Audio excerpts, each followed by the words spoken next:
One of the serious problems which has been dealt with is the food situation in the country. The President's address very rightly remarked that though it is not alarming, still it is serious. It is of grave concern. The economy in the country is also not very safe. All these are stark realities which the country and the leaders of society, as we are in this august house, will have to face. This august house and also the several houses in the states have given their approval to the 10th five-year plan. It has been approved and it is already working, though its first year of progress may be very slow for several reasons beyond the control of the Government of India. However, the food situation in the country indicates, as the statistics given by the Ministry of Agriculture show, that there is a steady increase in the production, and as such they have sounded a note of cautious optimism, though it may not have been appreciated by several critics as well as several people in the country because of the rising trend of prices. The rising trend of prices during the last 2 or 3 months clearly goes to show that the food situation is not satisfactory. I do not venture to say that it is deteriorating, but as somebody has remarked, the food situation appears to be a little grave because of lack of purchasing power of the consumer. In regard to food production, there are three factors. One is the producer, the other is the non-producer, and the third is the government. The producer in this country is mainly the agriculturist, and it is time to think seriously whether the Union Parliament should have to think positively whether in this country agriculture is to be given the pride of place ahead of industry, because it is the main industry of the nation. There is a clear distinction between agriculture and industry, and as it has been said by an eminent economist, there cannot be better industry unless there is an improved agriculture. An improved agriculture needs several factors to be considered before we assail the producer in the country.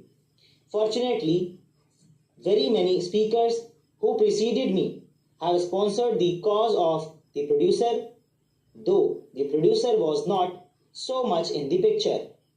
The producers in this country can be divided into three categories. Sir, from my little experience of the rural areas, I can say that growing of food is not a paying proposition to the agriculturists unless and until the prices of food grains are guaranteed. Ours is a marginal production, and we have to see whether this marginal production is to be stepped up to the point of self-sufficiency, in which case we have to see whether the producer needs any protection, whether guarantees can be given as regards the prices of food grains, whether parity of prices can be maintained for food grains vis-a-vis industrial products in our country. If these factors are not taken into consideration, then, sir, poverty will not be liquidated, and unless and until we take the food problem as the vital problem of the nation, I think we will be day by day disappointed in our attempts to relieve the food situation. The food situation is becoming grave because our fast expanding money economy has put more money in the pockets of the people.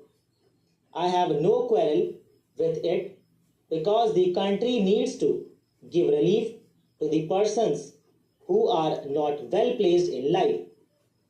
But this money economy has played havoc among the rank and file of the various producers in agriculture because, after all, in India, even now, more than 75% of the people depend on agriculture, and if there is a great disparity in income between the industrial labor and agricultural labor, the agricultural labor has no incentive, the smallholder has no incentive to produce more.